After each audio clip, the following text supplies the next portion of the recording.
Mr. Mayo, an anonymous young 25-year-old man comes up to you and says, you can tell me to do 3 things every day for the next 5 years to set myself up for success.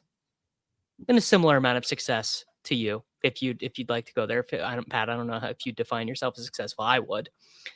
What 3 things would you tell a 25-year-old man to set himself up for success? Oh boy. It's a deep question. I didn't tell you what we were going to talk about before we started. But this was like one of those Twitter prompts of accounts that are really just trying to, I think, steal your personal information. Sweet. But this was going around, I don't know, 6 weeks, 8 months ago or 8 weeks ago. And I thought the answers were kind of interesting, and I've been thinking about it, but I'm curious, and I bet our answers would be very different, which again I think is pretty interesting. Is it to set up the 25-year-old to be what I do, or just in general? No, just in general, to live a profitable, healthy, successful, like you wake up in the morning, you like yourself, you like your life, you like your day. Working out would be on that list, because I started working out pretty extensively around 24, 25, and it just made my quality of life so much better. Energy-wise, that I had energy to do things. I felt strong all the time. I felt motivated. And in the years before that, now maybe it was due to some other things that I was doing at the time too, but I had no energy whatsoever. Like I would wake up and just feel like, I'd get home from work and be, just sit on the couch. Kind of like what I'm doing now at nighttime, but I'm also 40, almost 41 years old at this point now. I'm just generally going to be tired. I think I do have good vigor for someone my age. Now that I'm old, Davis, I can use the word vigor when describing myself. But it's true. But it's twofold, right? So the other thing I would throw on that list is start investing, even if it's like with a little amount of money. Not so much that money is going to compound to make you financially secure by the time that you're 45. It's not. But I didn't start doing that until I was probably 31, 32, 33, somewhere around that range. And you have a lot of catching up and learning what you should actually be doing. I know that I recall you and Pete talking about how you had the standing order for buying Bitcoin every single week, like X percentage of, I don't know how that's working out for you like today, but if you'd been doing it over the past 10 years. Oh, it's still working out pretty good, but I started at a very good time. It might be disappointing if someone started doing it a year ago, but come back to that person in 5 years and ask them if they think that was a good or bad decision. And that's the point. And it doesn't need to be Bitcoin. It doesn't need, like, you can put it into an ETF or do have some financial Vanguard ETF. Yeah, just whatever it might be. Just throw it in the S&P or the Dow Jones, whatever it might be. But understanding that you're allocating a certain amount of money, even when you have no money. And I've been through points in my life, long stretches of having no money. I could have taken like, hey, every week I'm putting $10 away. Again, that $10 is insignificant, but almost like working out. Working out is a habit. And then you get into the habit of doing it, and it's something that you should be doing. And then even if you miss a day or two, like in your mind, it's not like, well, I'm never going to go back. In your mind, all of a sudden it becomes, man, I really need to get back. I'm not feeling as good as I used to. It's sort of like a drug in that way, but a good drug for you. I'm not advocating being at the gym for 3 hours a day, 7 days a week. That's actively bad for you. But trying to figure out that routine, almost like investing as well, because you're going to want to do it. And you should try to learn as early as possible what you should be doing, what you shouldn't be doing, but starting that schedule. So there's 2 things. What would be the third thing? It could be something as easy as don't give a shit what anyone says about you, although I did that most of my life and it was very unsuccessful for most of my life. Actually giving a little bit of a shit what people think about you could actually make you a more successful and nicer person. So maybe that's it. Caring a little bit what people think of you? Care a little bit about what people think about you. Think about, especially if you're like a highly snobby, judgmental person like myself, that think about how you think about people. And just be one of the people you'd be like, hey, that guy seems okay. Just try to be that guy and you'll be good. I think all those are good. All of that is good advice. I would agree with all of it. I would tell all of that to a 25-year-old. So 2 things I would add on top of that, if I could go back. I only had 3. You only gave me 3. Now you're adding more? Well, I would say one of these is certainly related, which is that one, if you were the type of person who just like cannot figure out working out, hates to run, hates to lift, doesn't know what you're doing, I would say the easiest thing you could do is just go outside and walk 3 miles a day get a dog if you need to. Go if you have a kid, throw your kid in the stroller, whatever it might be. I would say there's maybe no more plus EV habit than finding a way to walk while also and this is the hard part, not being on your cell phone the entire time. And I look, I mean, I am no one look at me like I'm some kind of screen time guru. I'm certainly not. But I've been walking with my baby over the last couple weeks. It's been nice enough for us to go out, and because I have my baby in the stroller and I'm trying to like be aware of my surroundings, I'm not just craned down at my phone the whole time. And I already walk a lot, but it's so much better, right? I mean, it's just clear you feel better. It's just a better experience. Absolutely. The problem is to walk 3 miles, that's what, an hour out of your day, give It's or about take? an hour, yeah. And even when it comes to working out, that's very much the same thing too. Some people just simply do not have that kind of time to allocate every day to going for a 3-mile walk. Yeah. What do you do then? Look, I mean, time. I think part of the going for the walk thing is actually just taking a second to be like, this is non-productive time.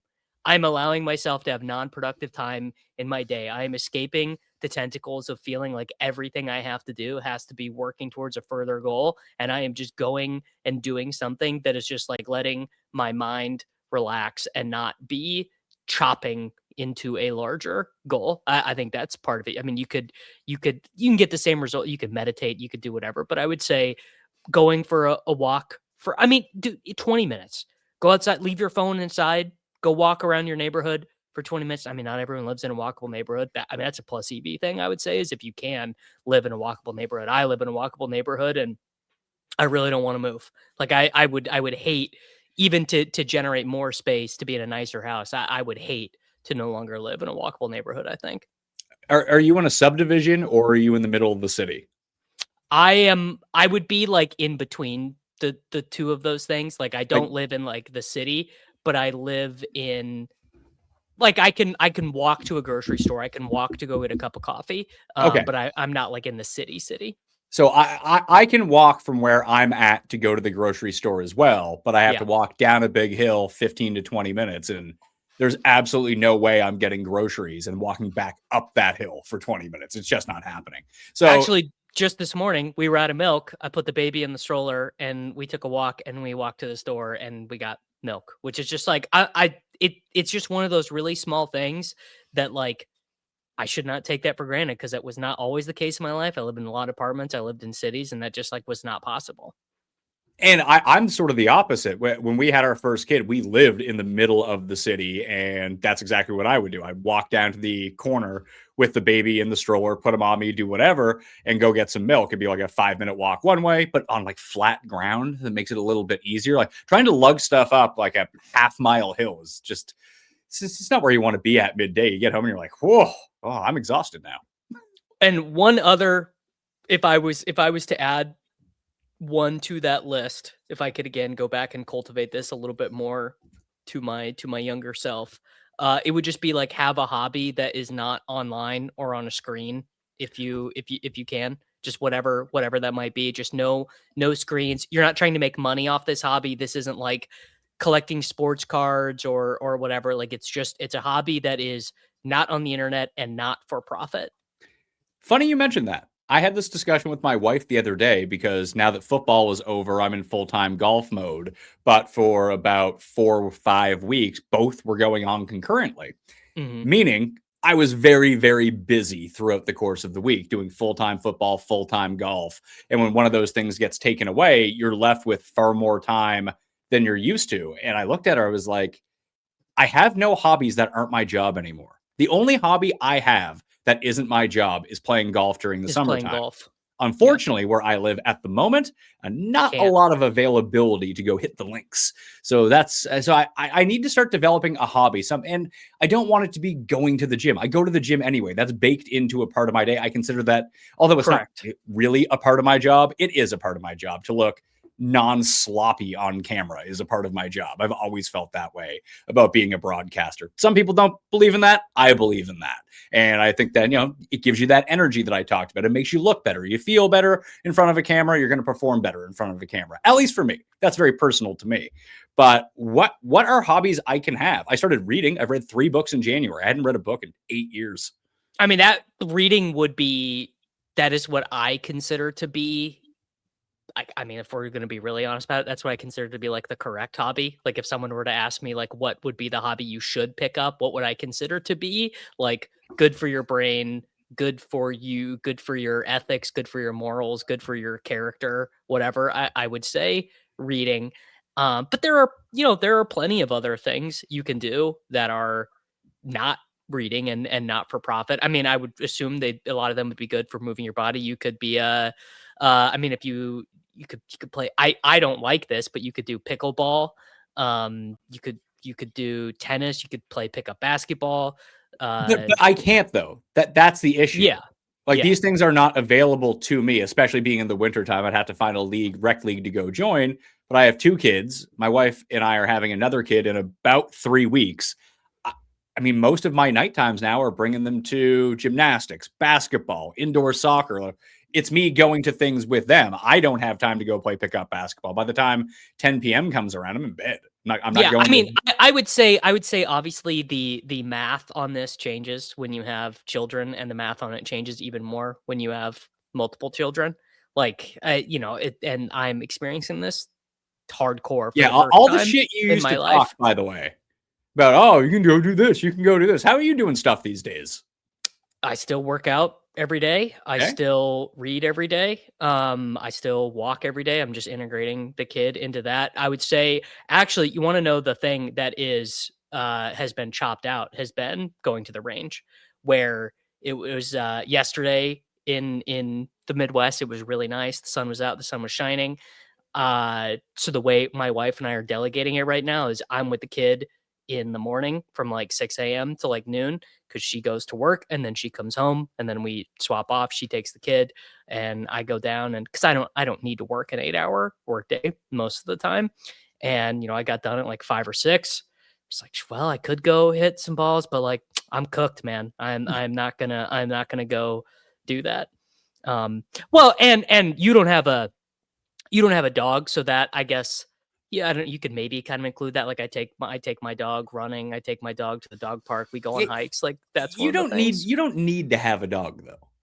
No, you don't need to. I enjoy it. I've Yeah. always loved dogs. Like I mean, I don't know if I would say having a dog is a hobby, but like it is a fun thing to do, and it's nice, and it gets you outside, because like the dog is gonna be like, bro, I want to go outside. Like, come on, like we don't need to sit around in bed rot and watch short form vertical video. Actually, there you go. There's my number one. You want to know my true number one advice to anyone? Don't have Instagram, don't have TikTok, don't have any vertical video software viewing capabilities on your cell phone. Just do not engage. X just went over to vertical videos that look really weird on the app. Yeah, I mean, just don't do it. And honestly, for me, like if it becomes a problem where like I find myself one night and I just watch 30 minutes of vertical video, like I'll delete the app off my phone, because I don't have Instagram on. Yeah, I deleted Reddit off my phone about Same. a month ago. Yeah. It was the only app that I was using a ton. Like I just get bored and be like, yeah, what's this topic I want to hear too much about? And just, it's not that it was actively making me dumber, but it was. No, the thing that is insidious about having Reddit on your phone is you can just lie to yourself enough that it is productive, that you're learning something. Like, oh, look at the Twin Peaks Reddit. Oh, the whatever it's like, oh, like I'm so much better than someone who's on Instagram Reels because I'm on Reddit and I'm learning. But you're not. You're lying to yourself. You're lying. Yeah, I'm totally with you. I don't have it on my phone either.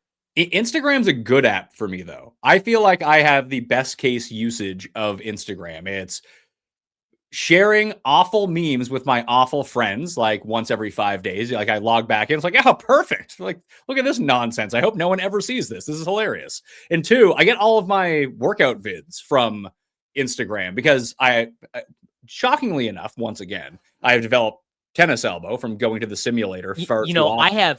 I've had horrible tennis elbow that I like actually like have just rehabbed myself out from. But it was like I actually couldn't lift for like a month. Well, that's the thing. So I've been off of lifting for probably about 2 weeks now, and it's my own fault for going. You want to hear here's how it happened. I'm not a very good morning person. Despite the fact that I have kids that wake up at 5:30 a.m., 6 a.m., I get up with them. I've started to go to bed earlier. It's getting a little bit better, but I've tried to cut out a lot of coffee as well. I've been drinking more tea. I'll have my 1 cup of coffee in the morning. Like I'm not drinking 5 quadruple Americanos a day anymore. So my gut health is doing a lot better. And I'm not crashing out midday anymore. But I'm just not a morning person. It's not good. But I did schedule a very early sim session with my golf coach. And I got there earlier than him. So I went in, there's no one else there. And I'm like I'm still half asleep.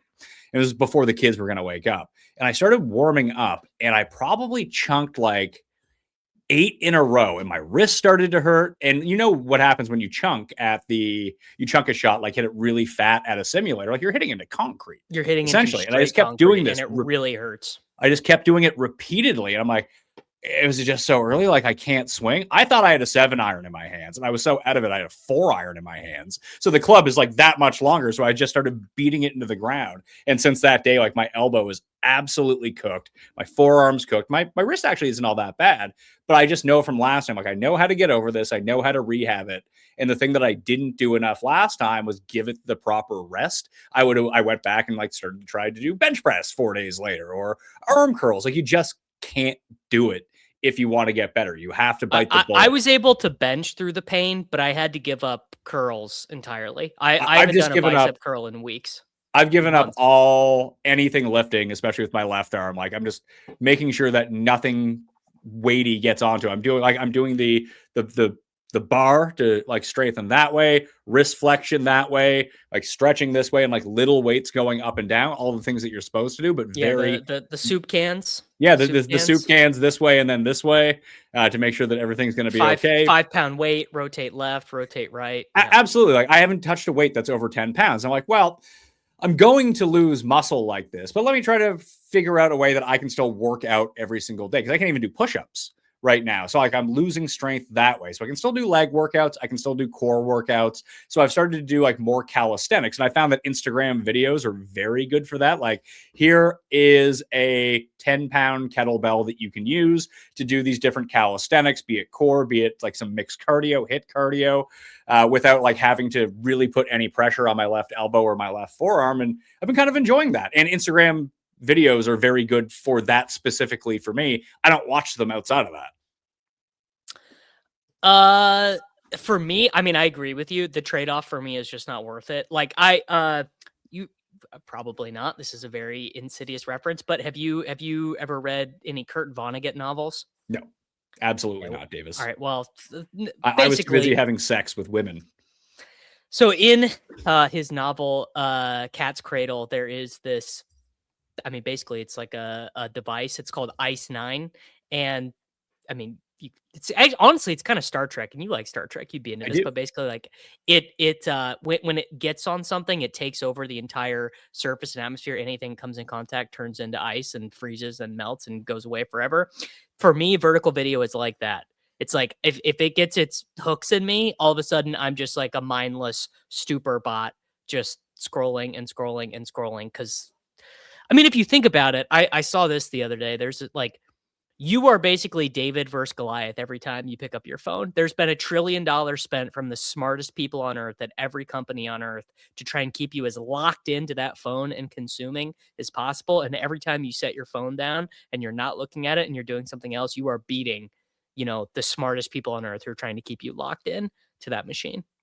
I've had a lot of success, especially over football season, of making a conscious effort to not be on my phone as much as I was, because I, like everyone else, am on it all the time. Although the thing that I don't realize, and maybe this is something personal to them, and it's not just me, because I hear it from a ton of people, but when someone texts me, I generally text them right back because I get the message because I'm on my fucking phone all the time. I see the text come through. Sure. I see people with phones in their hand that I know, and they will not text people back for like hours on end. What is going on? That's crazy. Yeah, I don't do that. If you text me and I see it, I'm going to respond to you right away because I'm probably going to see it because I'm probably on my phone. I mean, I'm sure you have experienced this though, that it's kind of nice having kids. You are on your phone a little bit less because there are like actually consequences for being on your phone, which is kind of nice. Until they start like actually being old enough that like they're doing stuff, and you're just like, yeah, you Right. just like, it's such a break. It's like you just go do stuff, like Just go go run do around. stuff. Yeah. Go. Yeah. Please do anything. Go. Yeah. Go jump off that. That's good. That's good. Yeah. Can't wait. But additionally, since golf has started again, I'm on my phone all the time because I'm All the tracking time. hole by hole. You know how that goes. Yeah. So, Missouri is now legal sports betting starting in December. I So was there in December for the launch of it. You were. I just had my kid. Um, so this is the first time I've been able to like line shop for golf. Like basically, like before I'd have offshores, I'd have this, I'd have that, or I could text my friends in Kansas to bet for me or whatever if I really wanted something. But now I can pull up every sports book that exists, and I can get the best line on Hideki Matsuyama if I want it. So it's been the most I've ever been locked in to betting on golf. Now we don't need to go too inside of golf, but I had Minwoo last week and I had Hideki in Phoenix. So I'm like, maybe I don't need to bet golf. Like maybe if that's just what it's going to be for me every week, and I'm just going to have the guy who gets his gut ripped out on 18, maybe I just don't need it. Maybe I just could do something else instead.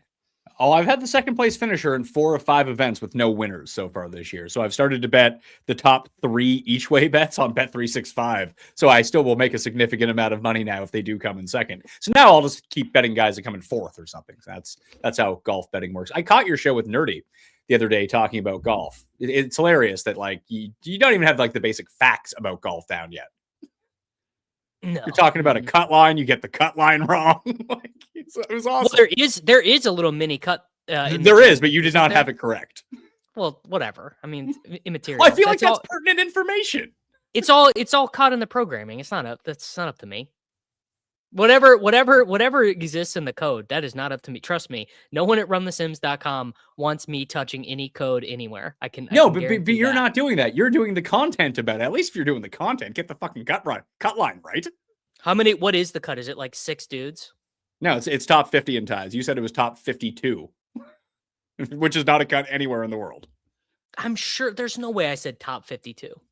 Go back and watch. Go back. Maybe I did. Maybe I did. All right, off by a factor of 2. Okay, another thing. It wasn't a factor of 2. It was just off by 2. True. I guess a factor of very little. Factor of 0.1. Another thing I wanted to talk to you about is prediction markets, because if you spend a ton of time on the internet, as we do, very similar to crypto, very similar to NFTs, very similar to AI. You'll get all kinds of people telling you prediction markets are going to be the next big thing. This is taking over everywhere. Kalshi's everywhere, Polymarket's everywhere, whatever. I tend to have a very different opinion of this because to me, it feels like the bread and butter of these retail sports books, DraftKings, FanDuel, whatever, is same game parlays. And the way it exists right now is you can't really do that on these prediction markets. What say you? I mean, we can't use them in Canada. Like they're not. I've used them. I've placed one wager. I did some election betting on Polymarket, and that was it. You can bet on elections just at sports books here. So they have a very unfair advantage right now over your traditional play. It's funny that we consider Underdog, DraftKings, FanDuel, we consider this all to be traditional sports betting now, even if it's in different ways, like fantasy props versus straight bets, same game parlays, whatever it might be. Is like look at the rake on these. There's basically no rake on each of these bets. I mean, if I had access to the prediction markets, this is likely where I would be betting the most right now, only because like they're not subject to taxation like the other sports books are. Now, and that's not to say that the other sports books wouldn't charge you 15 cents on each side of a spread or 10 cents on each side of a spread if there was like a lower tax rate in Illinois or New York or something like that. But all prediction markets seem to be doing is just circumventing the gambling laws.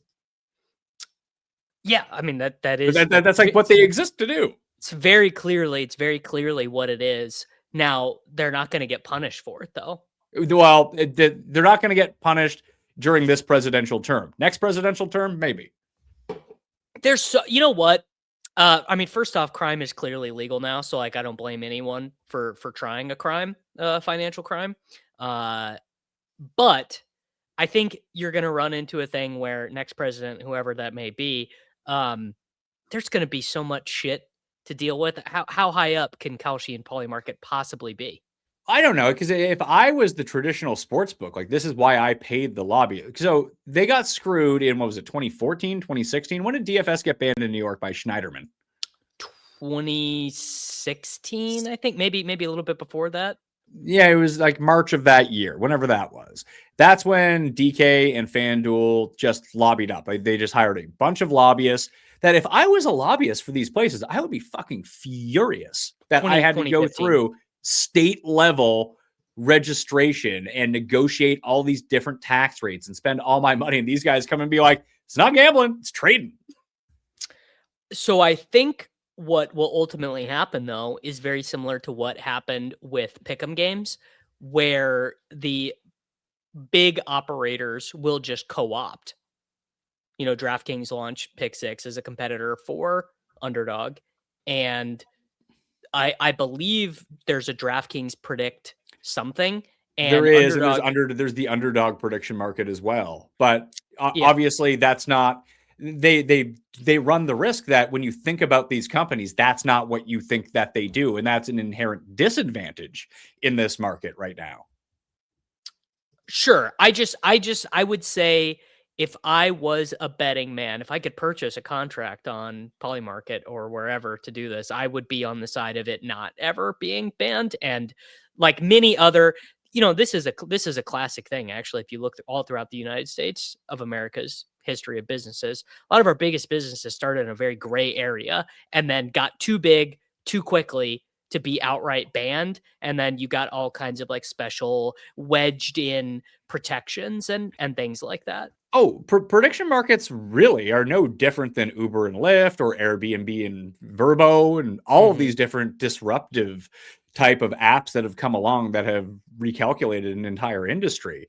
I just think that they'll end up being regulated now. Like they're essentially unregulated at the moment. Like the regulation that they go through. When I say like this presidential term, I think like one of the Trumps is on the board of like all of these places. No, both. Yeah, but he on both. Yeah, like they're just so like they're making bank on this. It ain't going nowhere.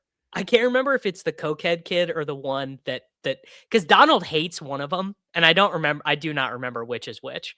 So. I believe Don hates Eric, and Don Jr. Well, yeah, I wouldn't want to hang out with him. He kind of seems like he'd be a decent hang. Yeah. I don't know which is which, but yes. So anytime you can get the like, I mean, this, you know what, this maybe is actually even better advice. If we can go back to the beginning, here's a great advice you can set up for your life. Always align yourself with the incentives of the elites, if possible. If you can figure out what the oligarchy wants and you can align your own life's interest with that, that will keep you shielded and protected for a long time in your life. If that's your goal. Now, maybe your goal is to fight the oligarchy and to impact change. You know, go good for you as well. But if you're just a normal guy trying to live a normal life and you can align your interests with the big club that you aren't in, that's pretty good advice, I think. Didn't realize you were going full Che Guevara-matic today.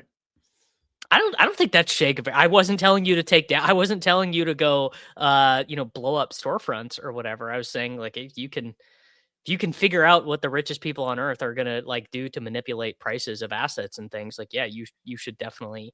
I mean, right? I mean, we all know that, right? Like the number one. You're not breaking news here. Yeah, I was gonna say, like, we all know this. Like, the number one commandment of Western governments is to make the number go up. So that is why investing is good advice. I am sweating in this office. You want to hear something awful? Mm-hmm. We started renovations of our first floor of our house on January 4th. It is still ongoing. So we don't have access to our kitchen, completely new kitchen, living room, that's completely gone. It's still under construction. We don't have our kitchen back yet. So it's been 7 weeks, 6 weeks, whatever it's been, without a kitchen right now. But they had to go in because we have a new island being put in. So they had to go into the basement and do some wiring through the ceiling and put in this new electrical box. And they did that, but it's by the thermostat for the basement where this office is right now, like where we're going to watch TV, to wash dishes. Good Lord. We've been cooking off like one of those like single hot plates for 6 weeks at this point and trying to make it work. But for about 10 days during the 10 coldest days of the year, whatever they did to the system knocked out all of the heat in the basement. It would not turn on. So it was frigid down here. I couldn't really come down into the basement because it was so cold. And now all of a sudden, after those 10 days, like for the past 14 days, now the heat can't be turned off in the basement. So it's at max heat at all times. And the windows are just open down here now, just to give a little semblance of cold coming in. But where I'm in this room, it has a window, but everything is blocked for soundproofing. And just every time I come in here for more than 15 minutes now, I'm just drenched in sweat. That's my life. You see how hard my life is, Davis? This is awful. No one has it harder than me. I was going to say, we kind of have the reverse issue where I am also in a basement, but it's always cold down here because this is an unfinished basement. So it's always about 5 degrees colder than it is upstairs. So if it is an unseasonably cold day, it just went from 75 degrees yesterday to 40 degrees and raining outside today. So I'm actually freezing down here in my little basement. Sucks. This entire renovation was supposed to be done tomorrow. That was like the drop dead date. And like it's not even close to being done at this point. No one's been here for 5 days. Oh, there's delays on this. There's delays on that. And shockingly enough, they're coming back tomorrow to start work again after I stop paying them. Shocker on that one. Are Canadian contractors as notoriously unreliable and yes. I was trying to think. Criminal wouldn't be the word, but they're just kind of hanging around. I don't know. Sketchy, maybe. I don't even know if you'd say it, because you kind of know what you're getting into with a contractor, more or less. Yeah, you're getting ripped off to an extent. It's not work that I can do. It's not work my wife can do. And now she's 8.5 months pregnant. And she's more handy than me anyway around the house. So it's like, hey, we're going to bite the bullet. We're going to do this. We waited until after Christmas and everyone was here. It's like, but this got to be done before the baby comes, because like, what the fuck are we going to do? Because we're running out of space. We have no kitchen. Yeah. We're now using paper plates and like plastic cups because my wife at first was like, well, we can just do all the dishes in the basement, in the boiler room, in this like fucking little sink. So I've been doing those and it sucks. And now we just have a back pile. I was like, I don't care about the environment at this point. Let's just get the disposable plates. It'll save us a ton of stress. So we've actually been doing that. It's been a little bit better, although it's not super fun to eat off a styrofoam plate. Not super fun to eat off a styrofoam plate. No, I can't imagine that's a situation that you are particularly trying to be in. How, as a Canadian, do you handle the Olympics? Because I would assume that the Canadian Winter Olympics team is much better than the Summer Olympics grouping. Although I'm sure you guys get absolutely mogged by the Americans and everything other than hockey. Yes and no. Depends on the year, really. Like sometimes you have those generations of like everything kind of aligns and all like the weirdo sports. Like Canada, for whatever reason, isn't very good at skiing. Although you think that Canada would be great. I was going to say that makes no sense to me. It's just not prioritized here. It's skiing in Canada is like golf in Canada. It really is like a country club type of thing. And like normal people have access to it because there's so many mountains, but it's very casual, I suppose. It's not really country club, but casual. Whereas in Norway, it seems like it's like the predominant sport where you get those in Nordic countries as well. Like those are the sports that people really pay attention to. It's more casual for people here.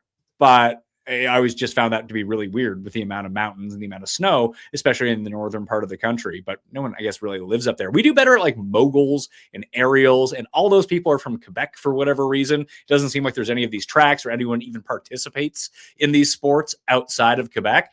But in the Vancouver Olympics 2010, Canada won the Olympics. They won the most gold medals of anyone.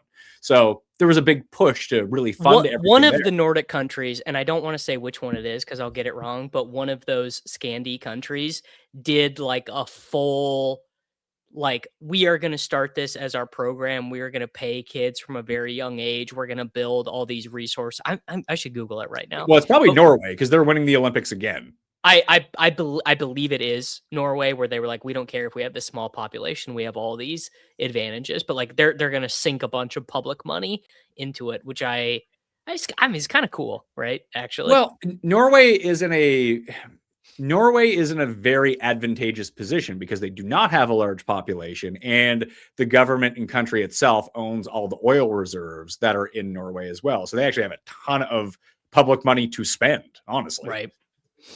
Well, shout out to them. I mean, is the experience you have watching Canada hockey very similar to Americans watching the men's basketball team, where it's like every time you give up a goal, it's embarrassing. Where it's like we should be so much better at everyone than this in the world. I don't know why American men's hockey has actually always brought out my inner patriot. I've always really liked rooting for the American men's I can hockey tell you team why. because it's the only thing we're not the best at. Yeah, because all of the Americans are probably have the second best team in the world right now. They're a perpetual underdog versus Canada.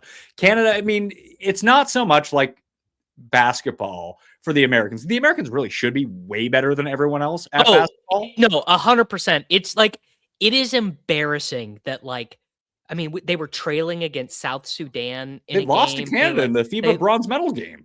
Well, okay. Shea went nuclear on them. Canada, I was going to say Canada actually is pretty good at men's basketball, but still embarrassing. Still extremely embarrassing.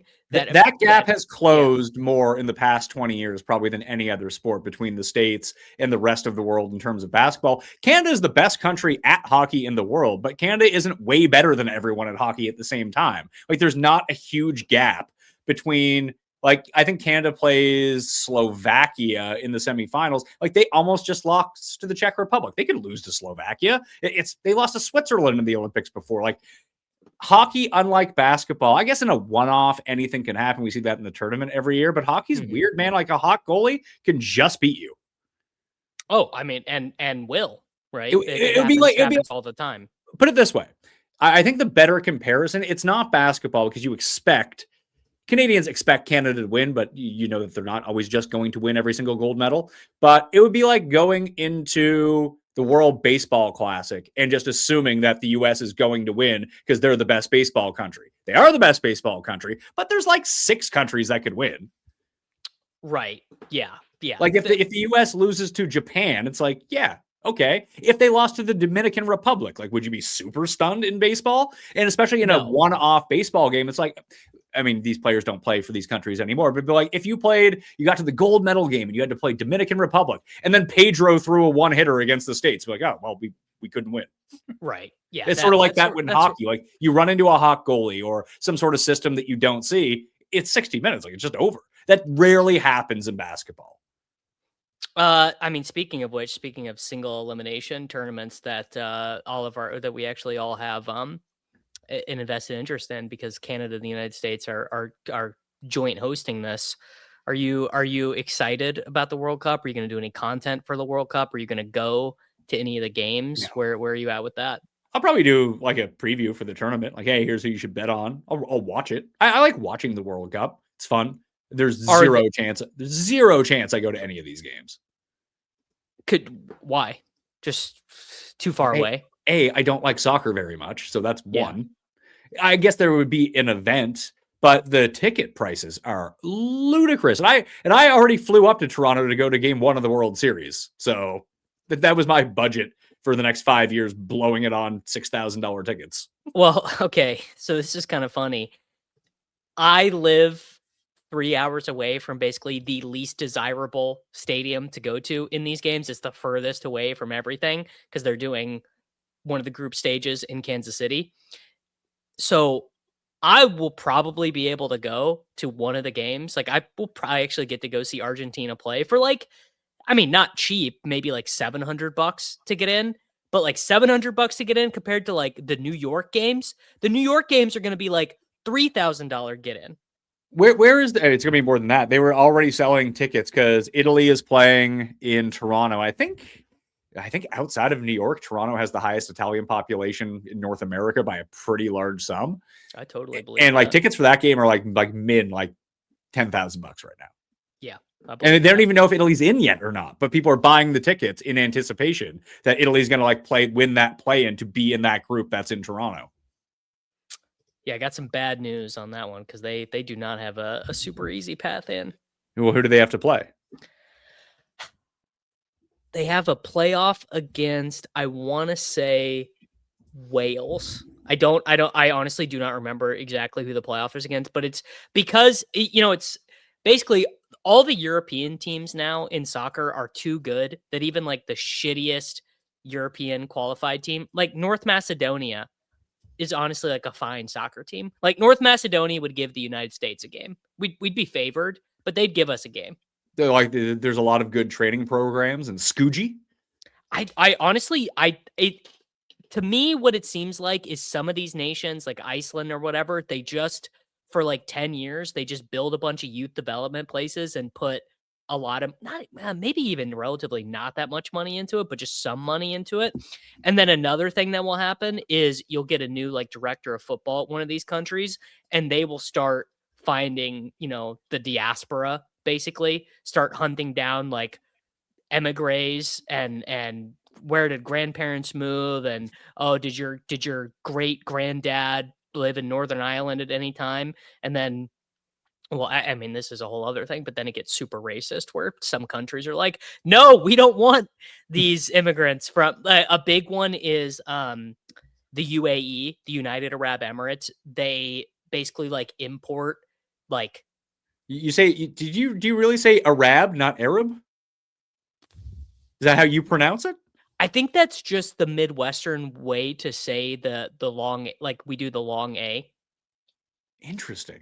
I don't That's it's not conscious, but I think that is just when you're from the Midwest, that's how you make an AR sound. so like when you talk about the Arab world, you say the Arab world, and people are like, "What the fuck are you talking No, about?" I would say Arabian. Yeah, I don't know. I've never thought about it at all. But it's not me being obtuse or racist. That would just be kind of how I would say I don't that know. word. Sounds kind of racist, Davis. Have you looked in I'm the mirror? about to say I'm about to say something even crazier, which Okay. is so in the UAE and some of these other oil producing nations, the OPEC nations, they'll have the club soccer teams bring in like 50 Brazilian youth soccer players and have them sign contracts with the club teams to naturalize them to make these Brazilian, Argentinian, Colombian teenagers like Emirati citizens. Yeah, that makes total sense to me. It, It's it no. makes it makes total sense, but it's crazy. Like you go look and like, why is there some guy named Kevin, some guy named Kevinho, some guy named Ronaldinho? Why are these guys all playing for the UAE team? And you're like, oh, I guess that's how it works. Yeah, you just take there was always a theory for years that in the Olympics, if Canada submitted 3 teams, that all 3 of those teams would do really well, even if you had the third tier of Canadian hockey, that it would be slightly below the level of the other countries that are around Canada. But the depth of hockey in this country is just so huge versus some of the other countries where if you could just go sign like the second tier Brazil team and make them Team Canada would be way better in soccer. Oh yeah, 100%. And I mean, I'm sure. I guess I don't know. I don't know what the Canadian diaspora is like. Probably all the New World countries are actually at a huge disadvantage there because there's just not paths of immigration set up. Or Well, I mean, Canada's gotten exponentially better at soccer over the past 20 years. Like we actually we qualified for a World Cup. It was the first time in 40 years that happened. And Canada scored a goal. That was nuts. they got That didn't, skunked though. what's that? They lost. When they lose one game 6-0 against Portugal? I think that was against Croatia. They have a Portuguese midfielder. His name is Stefan Estaquiao. I don't. There you go. There's more poor I mean, pronunciations for me me. talking about, but this happened for years in like Canadian Olympics during the Summer Olympics that all of the best Canadian sprinters ever, all just like naturally born in Jamaica who immigrated to Canada. Like Donovan Bailey, I'm pretty sure was from Jamaica, and then he broke the world record as a Canadian. So this isn't new to countries. Yeah. No, no. I mean, this is a big Like if think you're about if you're Algeria and France. Isn't Henri from like wasn't he originally from Algeria? Oh, well, this is, I mean, you don't even know the hornet's nest you just kicked. This is actually a huge thing in French football is because France is kind of undergoing its own move to the far right now. And so there's this new movement of like, we don't, and obviously France cares so much about their football team. It's like one of the big things they have as a nation. There's this new movement to no longer recruit players from the African diaspora anymore. Like we don't want Algerians, we don't want Moroccans, we don't want Nigerians. Like we like keep these people away from the national team, which is kind of interesting. Thierry Henry was born in Guadeloupe. Interesting. His There mom's you from go. Martinique, so he's West Indies. West But Indies. You find all kinds of cool stuff like that when you start researching soccer. Like something I didn't realize until very recently is actually due to the flows of immigration. There's a relatively sizable list of guys who are really high level elite soccer players who could play for the Nigerian national team because I guess I don't really know the historical reasons. I guess a bunch of colonialism reasons, and then it flows backwards. But like some of the best guys' names are like Bukayo and things like that, like very non-English names. And of course, there is a portion of the population then of Great Britain who's like, we don't want these guys on our team. Which again, I just always find kind of interesting. It's like who gets to decide who's an American or whatever. Well, I mean, I suppose there would be rules behind that of who is eligible to play and who isn't eligible And to obviously, play. the rules for And sport listen, are pretty if I'm the loose. American team, I'm like, yeah, if you're any good, you can be Oh on the my American God. soccer I mean, team. don't, dude. I mean, we need to go harder. Somehow the Americans need to go harder on like your great granddad once was on Ellis Island or once visited New York. Like, please. I mean, this has been we've talked about this a ton, but this is one of my biggest bugaboos in world sports. Just like every American should wear like the scarlet letter of us not being an elite soccer Oh, nation. see, this is your like soy boy liking sports type take. You know what's a more American pride? Being bad at soccer. That's good. Suck at soccer. Soccer sucks. I I think know that. you do. You seem like someone who would be very Well, comfortable here's the thing. I living in think American pride. metropolitan Nice. I think American pride should just not accept being bad at something that everyone in the world cares about. Yeah, I think that. but the thing is, America doesn't care about it. Well, what would be most American would be to easily be the best soccer nation and not give a shit about it. Would be for us to easily be the best and then to just be like, Yeah, but that opportunity has never arose. It's just not happening. America's just not that good at soccer. and we should be. We should be. Why should you be? It seems like the disjointed nature about how like youth sports work in America seems like really antithetical to how to be good at soccer when you see these other nations and the training academies that they have. Like, are you guys taking kids out of school at the age of 8 and making them professional soccer players? No. That's the thing is I think it started to drift more in that direction. I think there actually are a lot of opportunities for like that because that exists for basketball here. There are a lot of specific like sports based academies for basketball here. Do you think that's helpful or do you think that hurts? Taking, especially for, I can see because this happens here for hockey around like age 14-ish. Maybe there are some younger ones, like actual academies, but you still like go do, but like you can still do whatever you want, but you do focus on hockey when you're there. But there are certain places, like once you get to a certain age, you go off to boarding school and you play hockey that trains you to play in the CHL, which then you can either go to the CHL, NCAA, whatever it is, to get you ready for the pros. Like you get selected at a certain age to go do this. But it always feels to me like, especially when you take a look at some of the other, like the gap between international players and Americans in basketball right now is that a lot of these guys, like they didn't play basketball 24/7 when they were 6 years old. They just kind of played sports and got good at sports. And then they focused when they got a little bit older on basketball. So like I think deep diving a single sport at like 9 years old is like the worst thing you can do. You're going to get certain people who come out of that. Like Tiger Woods, Serena, Sidney Crosby was one of these people. You're going to have outliers who are just always going to be good, regardless of what you did. It's just that's the training that they went through to do it. I feel like it hurts most people, and it burns them out of the sport that they don't like it anymore. All the research agrees with you. Like all the findings now are like, yeah, you basically you want your kid to more or less be playing everything. Like you want them golfing, you want them playing basketball, you want them playing football, you want them developing like spatial reasoning and like agility. Like if you want your kid to be, even if you want them to be a specialist, even if you want him to be, the best whatever, I don't know, fullback. I don't know, it's bad pull, but you want them doing everything.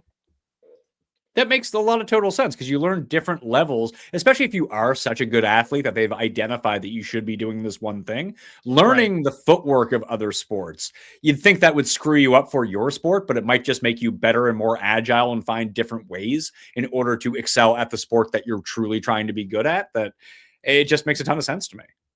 And you see so many, this happens with a lot of like really tall guys in the NBA that you see a lot of these tall guys wash out and you're like, man, you're 7'3".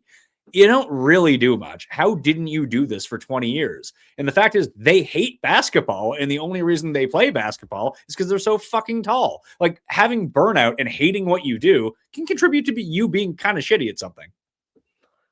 I mean, that just it's kind of just doesn't even just happen in sports. It just happens with a lot of child prodigies is they just end up hating the thing and then resenting that it's the only thing they're good at and they don't have any interests or hobbies or anything. I mean, they have no personality outside of the thing that they're good at.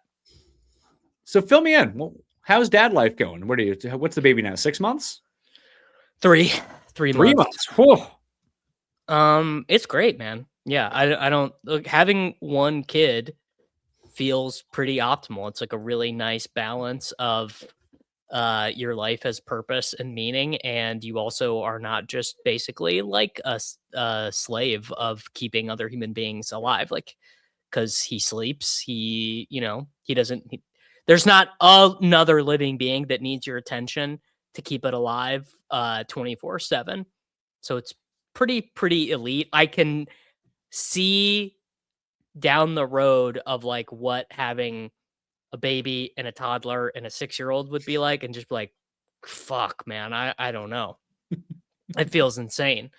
But yeah, it's like I would say if you're on the fence, my review for me, great experience. Would recommend. I mean, obviously, a lot of the stuff is terrifying. He got sick when he was like 3 weeks old, and we had to go to the hospital, and like that was like a whole thing. But yeah, I mean, very positive review. I love it. It's funny to go from like, because we had our first two 16 months apart and Mhm. just the absolute focus we had on the first kid. On the first one. Like watching the video at night to make sure that the baby's still breathing, like all that sort of thing. Because you don't know what the fuck you're doing whatsoever. Even you talking about bringing, I mean, the baby had to go to the hospital, but you'll get to a point like one of the first times where like if the baby is running a little bit of a fever, it's like, do we go to emergency? Like we don't know what's going on. Right. And just you have all of this anxiety because you don't know what you're really supposed to be doing. And then by the time the second one comes, you're like, hey, they're fine. Well, I mean, frankly, I probably was more in the category of he'll be fine, but his doctor said he had like a little skin infection, and if it was viral, it would have been like really Terrible. bad. And Oh yeah, yeah. just like really bad. But it was a bacteria thing, so he ended up being fine. But But yes, there is that like you don't know what you're doing, so you think about like worst case scenario for a lot of things when there's no reason to really think that way. But I think that's first time parents, especially at the beginning, all of the time. At least just from talking to people that I've known, like when they've gone through it. But your baby's still at the baked potato stage, though. Like it's just kind of wrapped up, not doing much, sleeps throughout the course of the day. Like wait till you get to like 9 months to a year, they start like waddling around and crawling around. Different ball game. yeah. I mean, look, I'm sure I'm probably going to be like, let's send this kid back to where he came from at some point. Like I don't expect it to be I don't expect my answer to always be like, "Oh, dude, being a dad, best thing ever." And like I think you can be a little bit too like in a way, loving being a parent so much is actually you just being wrapped up in yourself. It's like extended narcissism. Like I'm doing my duty as a citizen of the earth to have children and extend like you don't need to go so crazy about like, "Oh my god, the art of being a dad." But like it's cool, man. It's just pretty cool. Yeah, I like being a dad too, but I see what you're saying with that. I think this happens to moms a lot more than dads, that their entire identity becomes being a mom. That's not really where you want to be going. Yes. Yeah. I would just say like, go with God, whoever listening to this you are. I love my kid. It's cool being a dad. I don't think I would ever want to define myself by being a dad. Like I think I'm my own person existing existentially outside of that. Well, it's again, this goes back to what we were talking about at the beginning. Is like, how do you see someone? Like, if your only identifiable trait, like your entire life, I'm not saying that your life shouldn't be like about your kids, but if that's like the only thing that I know about you, it's like, I love being a dad. I'm the best dad in the world. It's like, what else do you do? Like this, What else do you what did, do? what did you do before you became a dad? Like, was this it? Like, Like you were an empty vessel only to become a father, and this is all I get to know about you. Like, I would find that really weird. and I think also I'm just projecting what life is going to be like when my kid or kids are a little bit more autonomous. It's like what they just want to think of me as a big block of nothing who just is their dad. They don't want to they don't want a dad that like does stuff and has talents and has passions and has interests. Like that seems lame, you know? Like who I wants that as agree. their And dad? don't worry, once your kids develop the ability to talk, about 6 months after that, they might tell you to fuck off one day, and you're like, where did that come from? Oh, I heard it Yeah. at school. Like, oh, great. I mean, shout out to him. Like whatever. Like learn, do what you got to do. Well, but yeah, I have obviously observed this phenomenon a lot where people have kids and they just like kind of lose their like because it's you're just tired, man. You just don't want to do anything, and it's a lot easier to just not do anything. And I think that kind of disserves everybody. It is, and you do have to actively go out of your way. Well, there becomes like a big split I found between the like it's almost like when people start getting married, there becomes a split in any sort of friend group between the people that are married and the people that Hmm. are single. And now, like the older you get, the split starts to become between people who have kids and people who don't have kids. Like the people who previously kind of either got married or got together, if they don't have kids, they now gravitate back towards all the single people because they can go out on a moment's notice on a Friday night most of the time versus the people who have kids who are like, well, I got to get a sitter. I can't just leave my house. So those people, like your group tends to get fractured in that way where the people with kids tend to do more with each other because they can bring kids over to us like to someone's house. They need to plan everything out 3 weeks in advance in order to go out for dinner for 4 hours, just to make sure that you have coverage on that end. And I find that it's such an odd dynamic the older that you get that you really do need to go out of your way in order to make relationships work outside. And that's what happens to people in this, I'm a mom, I'm a dad, and that's all you know about me because that's all. Maybe everyone's good with that. No, it's like me and you who find it weird. I guess there's nothing wrong with that, although I do find it weird that if you're not actively seeking out different things to be able to do, to plan out in advance, you're never going to do anything besides go to work and then be a mom or dad. That's Yeah, literally the only thing and also like shout out because like I'm basically like the first of my like inner like close friend group to have a child. Um, so like shout out to like I have a couple buddies that I hang out with here in St. Louis, and some of them have been like, "You, this is when you got time to go to the gym. All right, man, I'm meeting you there. We're meeting you there at like we want to get a lift in. I'll leave half an hour early. Like we'll go lift at 5 a.m. or whatever. Like it kind of goes both ways in Well, that that's respect good that your friends are doing that for you. Usually it's incumbent upon the person upon who the has the person. limited amount of time. Yeah, and like I mean like my wife has been good about this of just My like wife. my wife, like the baby's coming with. Like I want to go have a night with my friends. Like I want to go whatever, have a wine night with my friends, and what like baby can come hang out, baby can come sleep, like whatever. Why That's not? interesting. Yeah, but that goes away pretty quickly. I think honestly, I actually think, and maybe this is more of a Midwestern thing. Maybe this isn't, you're kind of the hoi polloi, like you're in a more big city elite, but like Am I Midwestern. being in Halifax, Nova Scotia? Am I? Please tell me about the All right, eliteness of the. Toronto. All right, yeah, you're Nova Scotia now, but you were big city Toronto Mayo for a while. Midwestern women actually just kind of like having a baby around, so it's actually not really that big of a deal. Like at home or out? Not like out, like not like my kid is going to like the club, but like my kid is like welcome to come and hang out with my wife and her friends, like in some scenarios. When they're a baby, sure, but like when the kid is 4, you don't want Oh that. yeah, no, that, but then, so here's, I mean, Pat, and I don't know, have you taken your oldest son golfing with you yet? I brought my son golfing with me, riding the cart. I strapped him in where the bag is. He had a great time. So my plan, and Lord knows when you try and make plans with kids, like I'm obviously understanding that like some things just end up being unrealistic and unattainable. I would love if I can get him to just like being outside.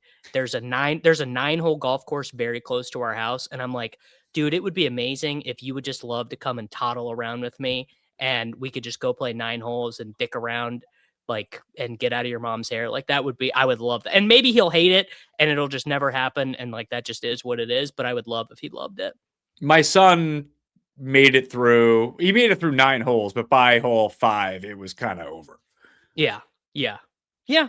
And that, I mean, that is about, I have memories of my dad was and a big he's golfer. 6. So until he turns probably like I might put him in junior golf this summer. I don't know if he's old enough yet. Like just to get him a little bit better so we can go out and hit a shot and be more comfortable around the course. But just energy wise and focus wise, like it is tough to because golf is long. And like I play a lot of golf during the summer. That is I bank up all my days because I can still work in the afternoon if I go play golf at 7 a.m. That play from 7 a.m. till 11 a.m. and then I can go to take a shower, go to the office. That I can film for 4 straight hours if I really need to. I like to try to do it on my days off, but it's manageable, so I can play a ton. But like that's also kind of like my time as well. That is like the 4 hours I get to myself. Like that's it. Like I'm not on my phone. I have like my watch on in case someone is actively trying to reach me. Then I can. But generally speaking, no phone. Nothing else. Now that I don't smoke, like that's gonna be tough for me because the one break I've had since I quit smoking was when we started getting the renovations done. I can't remember. Are you doing the Zins? Yeah, I do. We have Zonic up here in Canada, but yeah, occasionally I'll do those. I actually like them a lot because the hardest part, as you probably know, is the excess eating that you do to fill that like oral fixation. That there you go. I don't like the gum all that much, although I'm sponsored now by a place called Fume, and it's like it's just air, but it's in like it's really weird. It's shockingly effective. So it's like a vape, but literally just air. But just air. So I had a vape for a while at the office because before Paul left, Paul smokes. Jared is my producer now. He smokes, and I was smoking. It's like when you're around people that are smoking all the time, it's really hard to quit smoking because we're like during the show, obviously we're not smoking. Oh, we have 10 minutes. Well, this like file transfers over here. What are we going to do? Oh, it's back-to-back cigs, one off for another. So I bought a vape for the office. And when they would go out for cigs, I would hit the vape and then be able to walk back inside kind of thing. But I was like, now I'm smoking a vape way too much, even if it is only at the office. So that's when I switched to the Fume, and that's been working out really well. But occasionally if I'm out drinking with friends, which is few and far between at this point, like I'll hit a vape off someone. But when we started the renovation, we had to get stuff all done in the basement. So I had my golf clubs. And I brought my golf clubs from like the storage room on the first floor to downstairs. And I opened, I was like, what the hell is in here? I found like one of my sweaters that I haven't been able to find for ages. I found a house key that I thought I had lost. And I found like 10 cigarettes in a cigarette package and basically chain smoked all 10. That's how it goes. Yeah. So I haven't had a cigarette in a long time, but I basically would just say like I have no plans of ever quitting chewing nicotine gum ever in my life. But could you translate over to regular gum? Would you find I'm sure I could. You should. Sure I could. You should. I don't want to. Okay, that's fair. I enjoy I enjoy the focus. I enjoy the vasoconstriction. I'm I mean I've been using nicotine products of various kinds for a long time. It's very, I mean it absolutely kicks your ass to not be doing it. But yes, the when you're not doing it, the eating, I mean, my God, quitting smoking, if you're not on gum or you're not doing Zins or you're not vaping, I mean, my God, you will just you couldn't eat enough to not be hungry. It's shocking. And I forgot how much of an appetite suppressant that it has been for me for 20 years because now I'm just sitting there at night and like there was a bad month, let's say. I was basically like a big bag of Doritos, like give them to me, gone. What else is next? And then I was like, okay, I'll stop doing this. This is a bit much. So I've tried to figure out within myself, what can I eat at nighttime? Because I was never a night eater. I would just go smoke cigs. Like every once an hour, just go downstairs, smoke a dart, and not hungry. We're good to go here. But now can I give you my night hack? You go first. I've switched to carrots, blueberries, and like cheese and crackers a little bit. Not too many of the crackers because I don't want to like get that many carbs in my system before I go to bed. But carrots have been a lifesaver. I've never done carrots. Blueberries for sure. Frozen blueberries, Too. harder to chew, right? So you're actually not eating as fast. You can eat a pound of strawberries for 90 calories. Don't know if you like strawberries. I do. I'll And give you I'm not so like, yes, the calorie stuff is important to me, but as long as like, because I've started buying these like little packs of like chicken. I think that they're like 100 calories per. I think that they're like 25 grams of protein. Like I don't mind if like as a part of my snack, I just dump one of those out and just kind of snack on that because that actually makes me full at the same time. And I don't think that eating 100 calories of chicken is all that bad of a thing, even at nighttime. no. I mean, I don't eat within 3 hours before bed, but I'm neurotic about this stuff. I'm neurotic about it when things are going well. Oh, that's another thing. If you don't lock in when you have a kid, if you just kind of let things go, I can imagine it being very easy to let go of Oh, the yeah. rope and just eat whatever. Yeah, I was good about that both times. I started for the first two that I started really putting not like a strict diet, but really mapping out when I was going to eat, what I was going to eat, planning it out ahead. Yes, yeah, you got it on the go. That makes a ton of sense. I did that about 6 weeks before the baby was due to be born, just so I could hit the ground running. That your So life so becomes. I let the rope go before he was born. I let the rope go before, and it's taken me until about now to get it all back to like get to closer to fighting weight. And for me now, I haven't been doing it as much now, but I completely train differently. I eat differently than I did 7 years ago. Like it's a big gap in between kids. I completely forget what having a newborn is actually like at this point. Just it's been so long, and we never got out of the newborn phase to begin with. Like we had a kid, and then 16 months later, we had another kid. It just extended that period of time, 16 months of the first infant that we had, because hell, I don't know if our oldest was even like maybe just briefly talking by the time that the second one was born. Now we've been out of that. Like they're in sports, they're in school, they read, they talk, they do whatever. They can do math at this point. And now we're having a little baby again. And I know this is common, but I didn't have siblings growing up. So like I have no reference point. I was the youngest person in my family until I started having kids. Like it's kind of stopped at me. Then there was nothing after me. So the whole baby experience the first time through was just like shocking to me. I had no conception of it whatsoever. And I feel like I've almost been reset to that level now because I don't really remember. I don't remember anything, man. It is horrible how bad my memory is for things that have actually happened to me and what I'm supposed to know. Yet I can recall what happened at the 2011 St. Jude Classic, the final shots of the final round, Robert Garrigus versus Harrison Frazier and Lee Westwood, like it was yesterday. There's something wrong with my brain, I think. I actually think that's just kind of something with people in our line of work because same deal. Like I'll just forget stuff in my real life all the time, but I'm like, oh well, don't you remember Antoine Smith, that guy who scored like 6 straight 50-yard touchdowns in the Atlanta Falcons on like 4 carries a game? Yeah, it's just I think it's just something about um, people in our genre, maybe a little bit of mental illness. But Who could it's say? not so much that I forget things that someone has told me or things that I'm supposed to do in my day-to-day life. I physically don't remember things that have happened to me in my past. Either I've suppressed them or you can only have so much information in your brain and it's gone. I was hanging out with my buddies from high school the other day. They were like, yeah, remember like when this happened? I was like, no. No. Absolutely. But like you were like this happened to you and like it was crazy. It's like I don't remember that at all. Maybe it was like a decade of just like boozing all the time and going out partying and just that's gone from my memory. Well, I'll leave you with this. This is my all-time favorite. If I was gonna eat something at night, I had to have it. I like something sweet. Sugar-free chocolate pudding, fat-free Fairlife, and a scoop of chocolate-flavored protein, all mixed up, huge bowl. You can eat so much that your stomach will be completely full of sugar-free chocolate pudding for about, give or take, 200 to 250 calories, and it will be almost all like that'll be like 35 grams of protein. That sounds great. Maybe the next day I can wake up to my Buns of Steel workout and watch some Jane Fonda too. What the fuck is that? It's so good.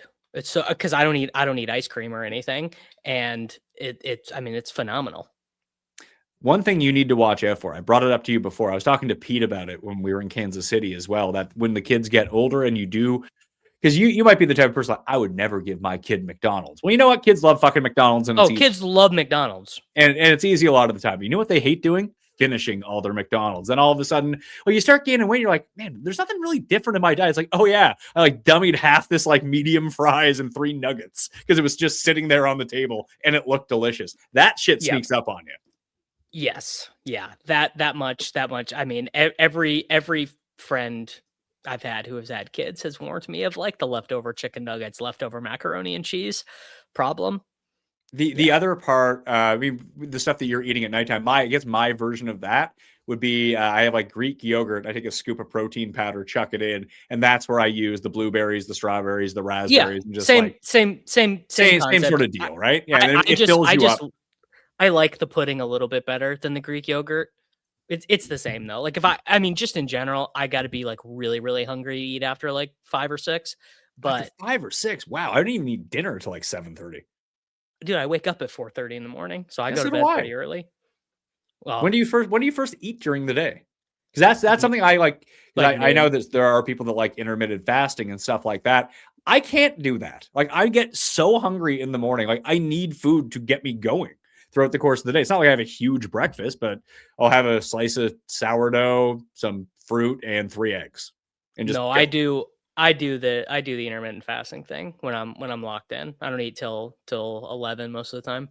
11 Really? or 12. Yeah. And you find you have energy in the morning. Caffeine and nicotine. They're all See, but I've given most of that up. Should I just like be I doing like? Should I just be doing like rails of cocaine when I well, wake up? I have all the energy in the world. Well, I go lift pretty heavy in the morning, so I have pre-workout and creatine. Well, do you take creatine? No, Creatine could I don't take pre-workout or creatine. Okay, so creatine, I would guess if you started taking like 8, 9, 10 grams of creatine in the morning, you wouldn't even have to do it with the pre-workout, just the creatine, huge glass of water. I would guess that you would find yourself not as hungry, feeling better, feeling more alert early in the morning. And But I not get even I that. would guess. I would But guarantee. I also get that from eating real food. Well, yeah, and if you're not trying to lose weight, then like who cares? But I mean, But creatine is kind of a miracle drug. hold on. Are you saying that the only way you can lose weight is by intermittent fasting? No, not at all. In fact, the research basically says the only benefit from intermittent fasting is that you skip a meal.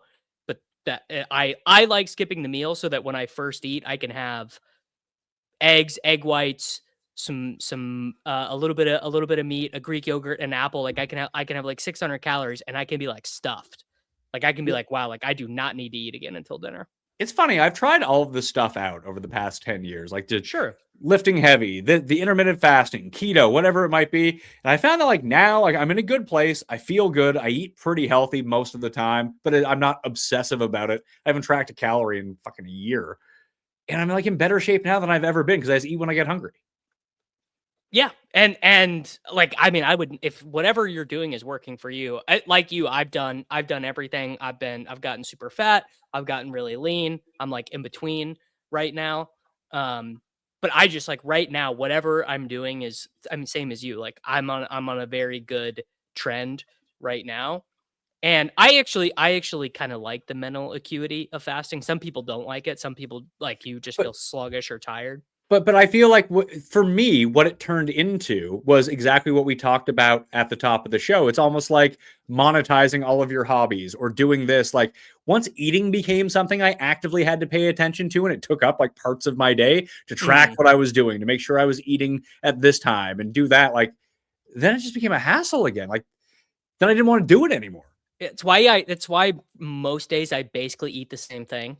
So like I don't have to think about it. When I go into my calorie tracking app, it says add yesterday's breakfast or add yesterday's lunch. It's one button. I click it, boom, done, tracked. I don't have to think of like But because it if you know reduces that that you're friction. eating the same thing all of the time, why do you even need to track it? Because then when I don't track it, that is when I start to be like, well, all right. I'll have a spoonful of peanut butter. I'll have an Oreo. I'll have a But whatever. you know what? I've come to the conclusion: have the fucking Oreo, man. You're fine. Depends on your goals. Right now, What's your goal? Like, so what is your fitness goal? right now I'm just trying to get like really lean. I want Why? to be Why are you trying to get really lean? I'm just curious. kind of just to show that I can do it. Why? Well, what is the Because point? I've kind of done everything else. So I have gotten to like all like the powerlifting marks that I wanted to get to. I ran a half marathon last year. I have, I guess I haven't broken 80 in golf, but like a lot of like my physical goals or like hobby goals. I filmed a whole skateboarding part with my buddies. Like I've done everything, but I have not gotten like diced while also being big. I've been really lean before, but I've never been really muscular while being lean before. I mean, there's always a chance that you don't have the genetics for that. That's something that I've tried to. I've been through that cycle as well. Be like, hey, well, I want to look like shredded with my shirt off. It just, I look a certain way with my shirt off. Like I can be. I've been more lean over time, but I'm just never going to look shredded like you would see people on like using AI on Instagram shredded. Like it just. Well, some people have it. I Some won't people know, don't. right? I won't know. I won't know unless I try. I feel like you would know though. I mean, I have naturally pretty big traps for my size, so that helps when I get lean. But I have no idea about abs. I have no idea. We'll find out. And a lot of it too, because you mentioned egg whites, because I always see that. And like this, egg whites were really the turning point in me caring about this stuff and not caring about this. They're like, well, because I do eat 3 eggs every morning, by and large, depending on what I'm doing. But most mornings, I'll have 3 eggs as the centerpiece of my meal. And someone had made mention to me, it's like, yeah, that's a lot of calories. That's like 250 calories, which is fucking nothing for one thing. Right. And it's like, but you can get so much more protein and fewer calories if you just use egg whites. And you can use 2 eggs and a bunch of egg whites. It's like, oh, that sounds awesome. I'm going to do that. So I started doing that. Like, there's like 100 grams of egg whites are disgusting. They're fucking gross. They're horrible. Like, I started eating and I was like, this isn't worth it. Like this, I do not enjoy eating this. This is horrible. Who likes this? So part of it is also like, I enjoy, what is even the right way to explain this? Like the work itself becomes the reward. I get more of a dopamine release from knowing that I'm eating something that is just like super fucking good for me. Like almost all protein, very little fats, very little carbohydrates. Like when I eat that, but don't you need carbs? Like I need carbs to function throughout the course of the day.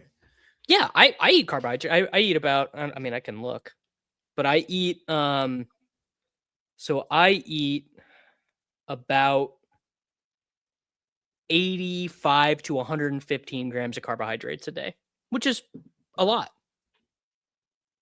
Is it? I have no idea. It is if you're trying to lose weight. How many handful?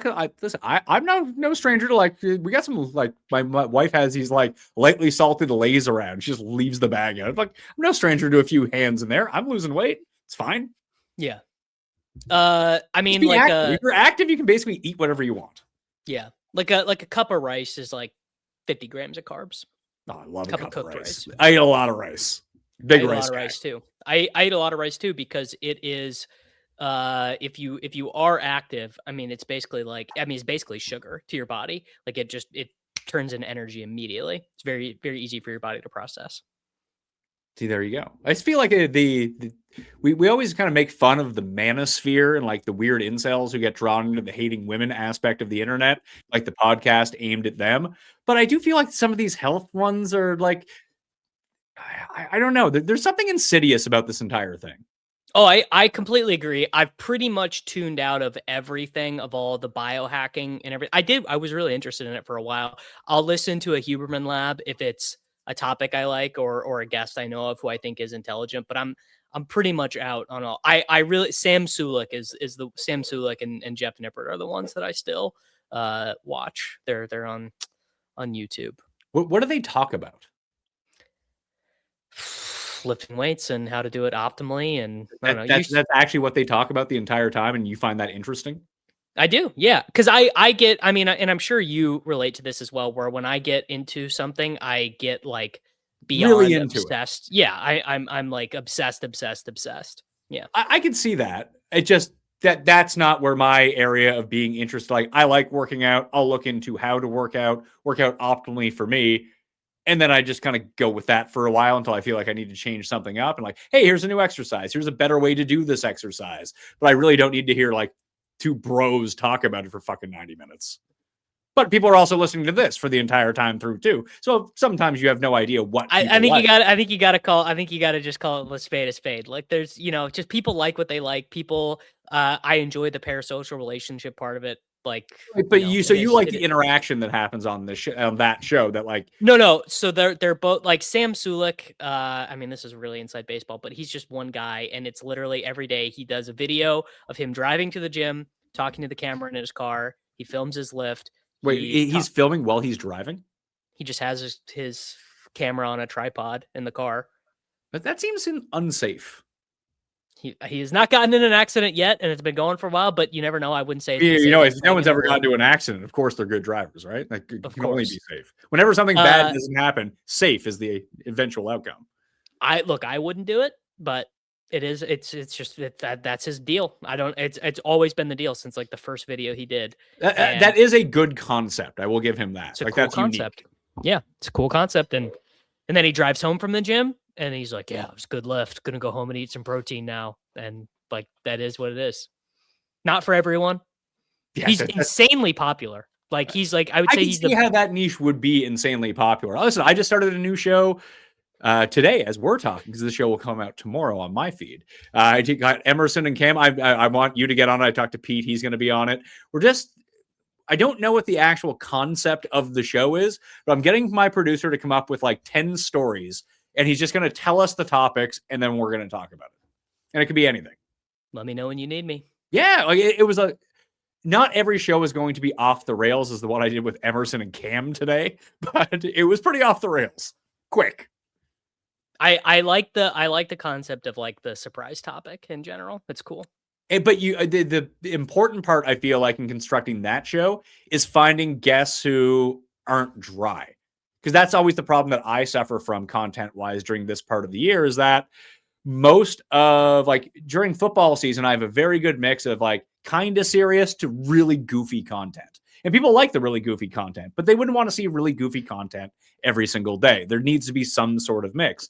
But when I get into golf season, there's less of that, mainly because Cust isn't really around during golf season and Cam isn't really around during golf season. It's really just me and Jeff carrying the crazy person load, where everyone else is like kind of sane and normal. This is a way to inject, in my mind, more of that fun that people like about my show back into the show at least once a week or 1.5 times a week if you put me and Jeff in the golf show. But if you don't like golf, you're probably not going to listen to it. This is something that should last. It's not topical by any means. And I'm hoping that it becomes a success, because I really would just like to have a Thursday show during golf season, because people don't really want to hear about golf while golf is going on. I'll tell you that. No, they don't. So I like that. I like that idea a good bit. And there's only so many, like I've recorded, me and Harditz did 2 shows together that I have in the bank about running back rankings and wide receiver rankings for next year. It's like, all right, like they were good shows. They're super informative, but even both of us looking at each other before the show being like, man, I can't believe we're doing this in fucking February. Oh, see, I completely disagree, but I'm also a disgusting sick freak who enjoys fantasy football in February. You know what I did enjoy this year was the PGA best ball drafts. I really got into those this year. Although I ended up drafting 148 teams in the scramble, the $10 contest. And when I got to the last 2, and I was like, I just don't want to fucking do this anymore. I'm done. Oh, I'm over it. Can't you just auto draft them? You can, but I felt like there was a big advantage in golf to not doing that. And I don't know. I guess if you were better with the rules of how the rankings work on Underdog and setting caps and players and that kind of thing, if you could really finagle that properly, you could in NFL. I don't think you could in golf. I see. I didn't see a way to do it in golf. And if you did them all by hand, there was a huge advantage to, like, I had all my guys basically ranked in tiers of types of players that I want. So I wanted one guy from this tier and one guy from that tier and one guy from that tier. And unless you did them by hand, it was never going to draft it that way. And right now it's I mean, we'll see how it goes throughout the course of the season. There's still 2 events left, but of my 148 teams right now, I believe 47 of them are through, which is got to be one of the higher rates of anyone. That's pretty good. Yeah. And a lot of it too is like, I'm going to come back in some of these that are in second and third, because I went and looked at the standings ahead of me, that I geared so much of my drafts by hand to drafting for guys playing at the Cognizant next week, which is the final event. And most people have like 1 or 0 people in that event. And I have 6. So I'm going to catch up like 200, 300 points on people and knock them out. And you just couldn't do that if you didn't hand draft. Like I auto drafted in my contest, the Pat Mayo Experience 20 Max one, and I have like 1 team through. And I might not even get that, because all my teams aren't constructed in the way that I constructed all of my other teams in the big one. The Clankers didn't have a chance, Pat. It's no good. Too much good. Mac Hughes. Too much. And I Mac got a lot Hughes. of Pearson Cootie, which is good. I hate that guy's name. I've been seeing him be owned more than he should. The projections say he should every week. And I wondered whose fault it was. And like, realized very quickly it was your fault. Pearson Cootie, my main man. I actually spoke with Blickle a ton about golf. Golf projections are stupid and no one should use them, is my take. And he, as someone who does projections, kind of agreed because they don't actually tell you anything. So I mean, everything in DFS now is just a combinatorial ownership game, and that's all the sims are telling you anyway. So yeah, I agree. Sure, but at least in other sports, the projections will occasionally land near how many points the people actually score. That never happens in golf. It's either wildly above or wildly below. Yeah, same thing in baseball too. Yeah, like I just don't get what they're good for. Yeah. I got to head out because I got a show scheduled to start in 2 minutes. So everyone, make sure to wherever you're engaging with this video, either like it or do whatever you need to do. Thank you very much for listening and watching. And Pat will be back with you tomorrow, and I'll be back with you guys next week.